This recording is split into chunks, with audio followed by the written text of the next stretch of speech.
تكاتلتي فنوير تيبين لوم ربع حمشت تكمت فرق معلتن فرنسا قالوا حفشاو زينا من سنة روح حزنا لكم قريبنا لنا نمكتالكم خبر زعدم أديب عبدي فلما أرسل زينا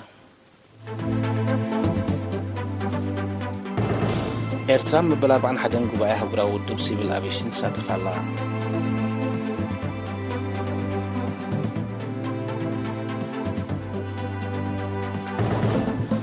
حرستوت نوزوبا دقن سوابم وياو مقريب بقبو سلازي تكبرو زراتهم أبصبو درجة بنزحوهم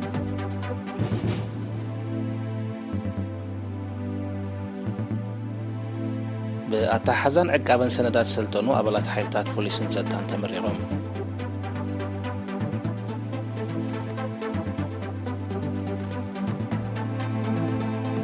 كل الله وحفص دسيت كوريا زخفة أنفت إن حزيمة زخم دلو تقليتو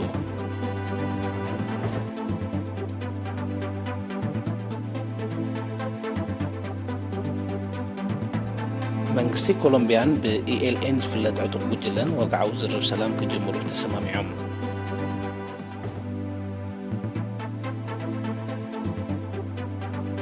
أرمينيان أذربيجانن وتدرى متفنان مدى دبلوماسيوي ذات أكايدن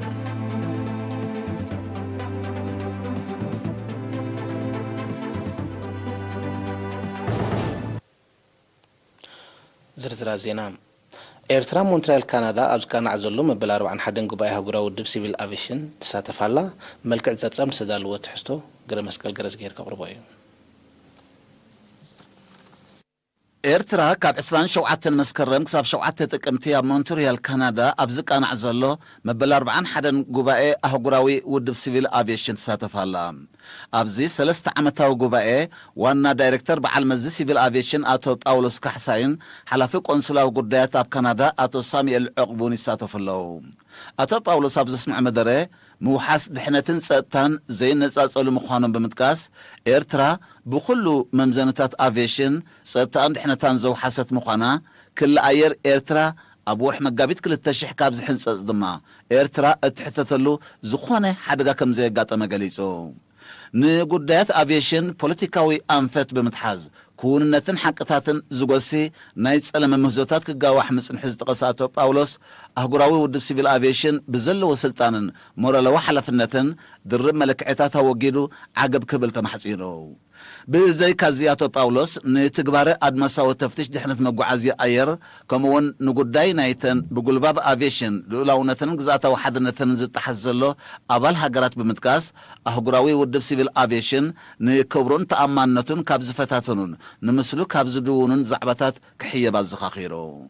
إيرترا مسمت كلاتن رائن وهود معبالة محبرة قطبة واستراتيجية بزسان منفس بوشتا وعقما اتزادل ممزنتات زمالئة معروفة نفرتي أبو دباويت كتما بازع كم زهانسات معروفة نفرتي أسمراون مسال حتاتو مسالتيون تحت قلصن بمعبال سلوطن وحسن أقلقلتيه بمهلاوز قلصاتو باولوس بيت مرت أفيشن إيرترا بيتي أهقراوي ودب زحتات معك أنتات بمملو ناي أهقراوي بقعت تفلاتنات ورقة مسكر بمونان أممعبال مويا وعق مسباس تواصل يقبل كم زلو أبريهو نمقتا كلماوي لوط بحافشا كاب نفرتي زتفا غاز دما بفلاي بزملكت أبستا قبرزته تقابعتي متن تفا أبكل تشحن حمسان ناب زيرو كورد زبل إمامي قبراوك خون زلو تقلو سبيب تراي زيكونه نتن بإندستري زمعبلا هاقرات زيادة زرب بحسل زخونه داقنا قمتك قبرلو أبس ممع بسيحام إذا كم زيلن كلو لأخ إيرترا كقات أمزصن حس أقامات نمئلاين عبيت أبيشن إيرترا نمبرخن زعل مركبات مسوانا صحافتو ودبن كالوت مشارختن أكايدو حرستوت نوزوبا دقن استوهابهم ويا مقريب بقبو سلازة تقبرو زراتهم أبزبو درجة خمس بصحي حبيرهم نتسابساب بوكيل إيرينا حج ميجر دانايت قبريبوات حرستوت نوزوبا دقة أخول قدمة مدلاوات كقبرون زناباب زجمر الأوان تقلات إفهم كحرسون نزتوهابهم ويا مقريب بقبو سلازة تقبرو زراتهم أبزبو درجة خمس بصحي حبيرهم نو زوبا دقة كابتم تحت متن زناب زمزقبلهم كبابيتا زوبا قاشباركا مخانو زتقصو سموية حرشا نحرستوت مستكونتات زسانة مخري بقصالي كم زوهابهم بمقلات نتموياو مخري تخطاتيلهم زحارسون ززرون أكالهم أبزت أمام درجة كم زبتصحي أفليتهم ሓረስቶት ብወገኖም ቅድሚ ሕጂ ኣብ እዋን ማሕረስ ይድንግዩ ኣብ ርእሲ መንባሮም ኣብ ናይ ሕርሻ መሬት ዝገብርዎ ሓመድን ማይ ናይ ምዕቃብ ንጥፈታት እውን ድሩት ስለ ዝነበረ ምስ ጻዕሮም ዝዳረግ እቶት ይረኽቡ ከም ዘይነበሩ ብምዝካር ሳላቲ ብሰብ ሞያ ሕርሻ እናተማእዘኑ ዝገብርዎ ጻዕሪ ግን ዘራእቶም ኣብ ደረጃ ምሽዋት ከም ዝበጽሐ ገሊጾም ሓላፊ ቤት ጽሕፈት ሕርሻ ኣብ ንኡዞባ ድገ ኣቶ ቴድሮስ ገብረ ማርያም ብወገኑ ኣብቲ ንኡዞባ ብሓፈሻ 7,000 ሄክታር ክሕረስ ውጥን ከም ዝነበረ እንተኾነ ግን ዝናብ ዶንጊ ብምጅማሩ ኣስታት 5,200 ሄክታር ጥራይ ከም እተሓርሰ ብምጥቃስ ኣብ መዐቀኒ ንቑጣታት ሓሻኪቶ ተኽሬሬትን ኣፊምቦልን ዝተመዝገበ ብድምር 300 ሚሊሜትር ዝናብ ንዘራእትን መጋህጫታትን እኹል ምዃኑ ኣረዲኡ ኣብ ንዞባና ኣብ 2022 ዓመተ ምህረት ንምሕረስ 7,000 ሄክታር ክንሓርስ 6,200 መሸላ 600 ከዓ 800 ከዓ ብልቱ ክንሓርስ መደብ ሒዝና ነርና ማለት እዩ ሕጂ ተኸታታሊ ብዝገበርናዮ ማሕረስ መሰረት ማሕረስ ኣብዚ ብማሽነሪን ብኣተጋባብን ተፈጺሙ ካብዚ 7,000 ሄክታር ንክሕረስ ሒዝናዮ ዝነበርና መደብ 5,271 ሄክታር ስፍሓት መሬት በመሸላን በቡርቱግን ሓሪስና 75% ማሕረስ ተዓዊትና ኣለና ማለት እዩ ኣቶ ቴድሮስ ኣብ መወዳእታ ኣብ መምሕዳር ከባቢ ተኽሬሬት ኣብ ውሱን ከባቢታት ዝተረኣየ ባልዕ ጋንሸራ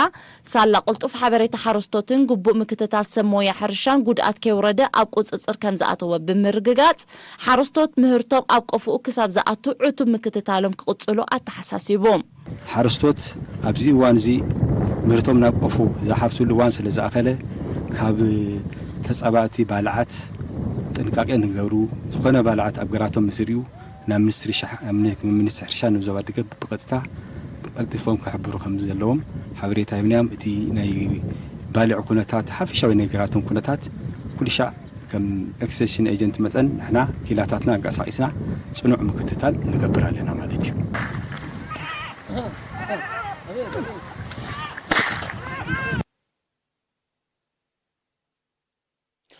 بأتحزن عقابن سندات السلطنو 28 أبلات حيلتات بوليسن ጸጥታን تمالي 4 ጥቅምቲ ተመሪቆም እትም ተሕባር ማእከል ስነዳን ምርምርን ህግደፍ ንሰለስተ ሰሙን ኣብ ማእከላይ ቤት ጽሕፈት ፖሊስ ኤርትራ ዝተዋሃበ ስልጠና መሕደራ ሰነዳት ሞጋንን ምዕቃብን ሰነዳት መሕደራ ኤሌክትሮኒካዊ ሰነዳት ኣጠቃቅማ ዳታቤዝ ከምኡን መሕደራ ሕትመታት ከም ዘጠቃለል ህዝባዊ ርክባት ፖሊስ ኤርትራ ሓቢሮም ኣብቲ ናይ ምራቕ ስነ ስርዓት ሓላፊ ምሕዳር ማእከል ስነዳን ምርምርን ህግደፍ ኣብ ተስፋልደት ተኽለ ስልጠና ንጽንሖም ሞያዊ ክእለት ምዕባል ስነ ፍልጠታዊ ስራሕ ንምዕማም ዝዓለመ ምዃኑ ገሊጹ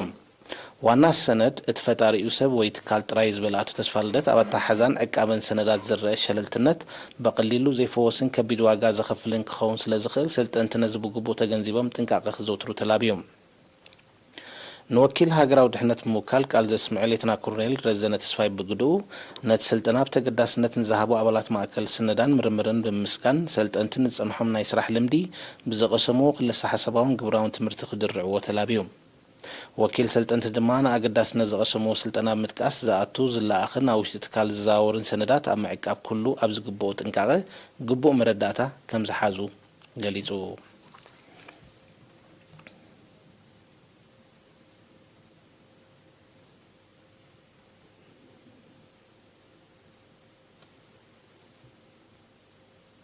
زغركم تعذبت زغزل زينا وصعيد دقيمنا نمكتالكم بخلو نعدم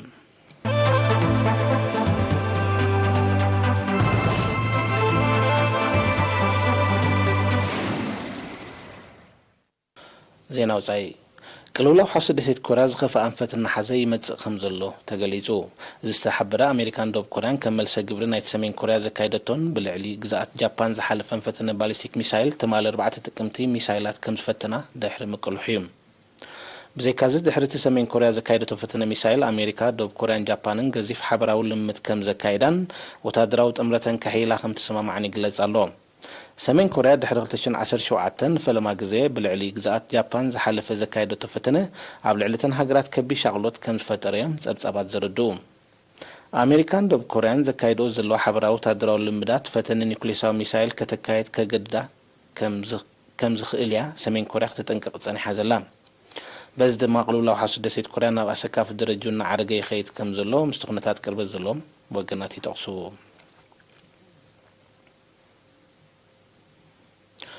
መንግስቲ ኮሎምቢያን በኤልኤን ፍለጥ ኣብታ ሃገር ካላይ ዝዓበየ ዕጡቅ ተቃዋሚ ጉጅለን ኣብ ዝመጽእ ወርሒ ሕዳር ወግዓዊ ዝርብ ሰላም ከም ዝጅምሩ ሓቢሮም እቲ ዘተ ሰላም ኣብ ሓስቲ ናይቲ መደብ ክኾናት ሓሬና ኣብ ዘለዋ ቬኔዙዌላ ኪባ ወይ እውን ኖርዌይ ክካየድ ምዃኑ ዝግለጽ ዘሎ ኣብ መንጎ ክልቲኦም ወገናት ዘይውግዓዊ ርክባት ክካየድ ምጽንሑን እወታዊ ገስካስ ከም ተረኽቦን ዝጠቕሱ ጸብጻባት እዚ ኣብ ዝመጽእ ወርሒ ክካየድ ተመዲቡ ዘሎ ዘተ ሰላም ውጽኢታዊ ክኾን ከም ዝኽእል ይእምቱ ምስቲ ኣስታት 4,000 ኣባላት ዘለዎ ዕጡቅ ጉጅለ ስምዕ ሰላም ክኽተም ቁርብ ምዃኑ ዝገለጸ መንግስቲ ኮሎምቢያ ነቲ ናይ ሰላም ተበግሶ ንምስለ ሰላም ልዕልቲ ዕጡቅ ጉጅለ ክካየድ ዝጸንሐ ወታደራዊ ስርሒታት ክቋረጽ ከም ዝወሰነ ይዝከር ኣብ መንጎ መንግስትን ዕጡቅ ጉጅለን ዓመታት ዝቐጸለ ተጻውታት ብዕርቂ ክዛዘም ከም ዝግባእ እዩ ሓድሽ ፕረዚደንት ኮሎምቢያ ጉስታቮ ፔትሮ ክገለጽ ጸኒሑ ዘሎ መንግስቲ ኮሎምቢያ ኣብ 2016 ምስ ተባሃገሩን ዝንቀሳቐስ ዝነበረ ዝዓበየ ዕጡቅ ጉጅለ ፋርክ ስምዕ ሰላም ከም ዝኸተመ ዝዝከር ኮይኑ እቶም ዕጡቃት ብረቶም ብምውራድ ኣብ ፖለቲካዊ ሰላማዊ ንጥፈታት ሃገሮም ይሳተፉ ምህላዎም ይግለጽ ተኾነ ግና ገለ ኣባላት ናይቲ ዕጡቅ ጉጅለ ገና ዓድቆም ስለ ዘይውረዱ ትስምዕ ሰላም ውሑስ ከም ዘይኮነ ናይ ቀረባ ተዓዘብቲ ይጠቕሱ ሓድሽ ፕረዚደንት ኮሎምቢያ ጉስታቮ ፔትሮ ነቲ ምስ ፋርክ ዝተበጽሐ ስምዕ ንምሓስ እውን ከም ዝሰርሕ እዩ ዝሕብር ዘሎ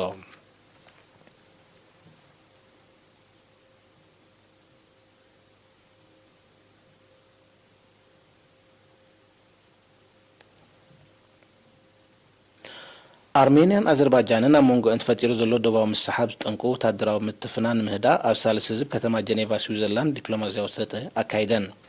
ኣብዚ ሚኒስትራት ጉዳያት ወፃኢ ክልቲአን ሃገራት ዘካይድዎ ርክብ ዝተበጽሐ ስምዕ እኳ እንተዘየለ እቲ ርክብ ነቲ ምትፍናን ዲፕሎማስያዊ መዳይ ንምዕራፍ ንዝካየድ ዘሎ ጻዕሪ ንቅድሚት ዝደፍእ ምዃኑ ግን ተገሊጹሎ ክልቲአን ሃገራት ኣብ ዝሓለፈ ወርሒ መስከረም ብመንጎኝነት ኤውሮጳዊ ሕብረት ዘተ ከም ዘካየዳ ዝጠቕሱ ጸብጻባት እዚ ሓድሽ ርክብ መቐጸልቱ ምዃኑ የረድኡ ኣብ ዝሓለፈ ወርሒ መስከረም ኣብ መንጎ ሰራዊት ኣርሜንያን ኣዘርባይጃን ምስ ተወልዐ ግጭት ካብ ክልቲኡ ወገን ኣስታት 300 ሰባት ከም ተቐትሉን እቲ ደባዊ ምትፍናን ከም ዝኸረረን ይዝከር ክልቲአን ሃገራት ንሓድሕደን ካብ ምውቅቓስ ስለ ዘይዕርፋ እቲ ግጭት ዳግማይ ከይውላዕ ከም ዝስጋእ እዩ ዝግለጽ ዘሎ ኣብ 2020 ብኣከራኻሪ ዞባ ናጎርኖ ካራባኽ ኣብ መንጎ ሰራዊት ኣርሜንያን ኣዘርባይጃን ምስ ተወልዐ 6 ሳምንታት ዝቐጸለ ግጭት ህይወት ልዕሊ 6500 ሰባት ከም ዝጠፍአ ኣይርሳዕን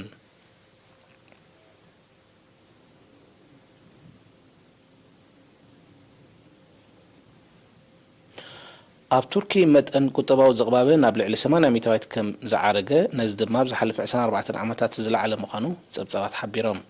መሰረቶም ጸብጻባት ታዋጋታት ምግቢ ጸዓት መጓዓዝያን መምራባይትን ልዑል ናህሪ ከም ተራእየን ኣብ ህዝቢ ከቢድ ጸቕጢ ፈጢሩ ከም ዘሎን ተፈሊጡ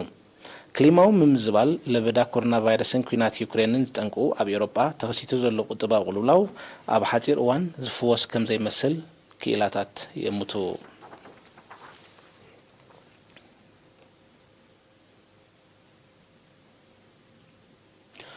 ኣብ ኤኳዶር ኣብ ቤት ማሕቡስ ብዝተኸስተ ግጭት ብውሕዱ 15 ሰባት ሞይቶም ብሰንኪታ ኣብ መንጎ ሱራትን ሓይልታት ጸጥታን ዝተወልዐ ግጭት ልዕሊ 20 ካልኦት ከም ዝቆሰሉን ንዋታዊ ዕንወት ከም ዝሰዓበን ሰመዝ ጸጥታ ኤኳዶር ሓቢሮም መንግስቲ ኤኳዶር ጠንቂ ዘይሓድሽ ግጭት ክጻረ ኣዚዙ ኣሎ ኣብ ኤኳዶር ኣብ ኣባይቲ ማሰርቲ ግጭት ክኽሰት ናይ ፈለማ ከም ዘይኮነ ዝጠቕሱ ጸብጻባት ብሰንኩ ህይወት ብዙሓት ሰባት ከም ዝጠፍእ ይረድኡ በብዝሒ ገበናት ምትሕላፍ ዕፀ ፋርስ ካብ ዝረኣየለን ሃገራት ደቡብ ኣሜሪካ ዝኾነት ኤኳዶር ኣብ ውሽጢ ሓደ ዓመት ኣብ ኣባይቲ ማእሰርቲ ብዝተኸስተ ግጭት ልዕሊ 400 ሰባት ከም ዝሞቱ እዩ ዝግለጽ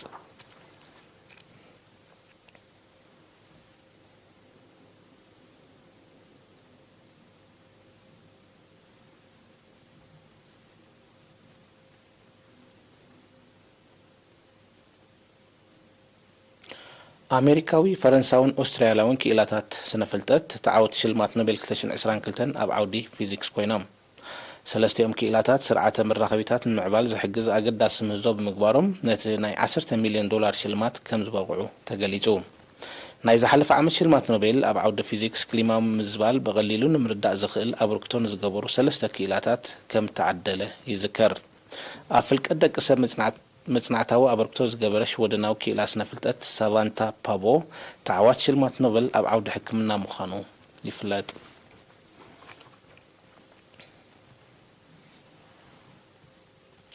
ዜናታት ምዝዛም ኣርእስታት ዜና ክደግመልኩም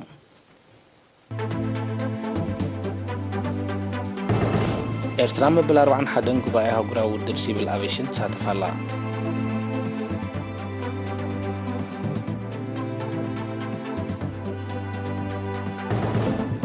ሓረስቶት ንዞባት ድገን ዝተዋህቦም ሙያዊ ምክሪ ብግቡእ ስለ ዝተግበሩ ዝራእቶም ኣብ ጽቡቕ ደረጃ በፂሑ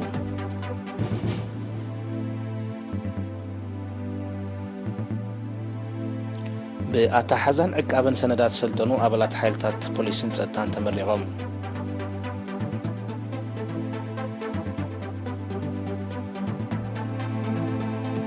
ቅልውላው ሓውሲ ደሴት ኮርያ ዝኸፈ ኣንፈት እናሓዘ ይመጽእ ከም ዘሎ ተገሊጹ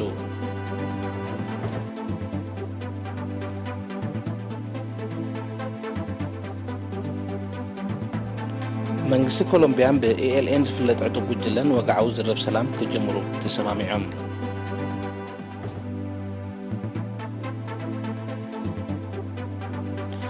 አርሜኒያን አዘርባይጃንን ወታደራዊ ምትፍናን ምህዳእ ዲፕሎማሲያዊ ዘተካይደን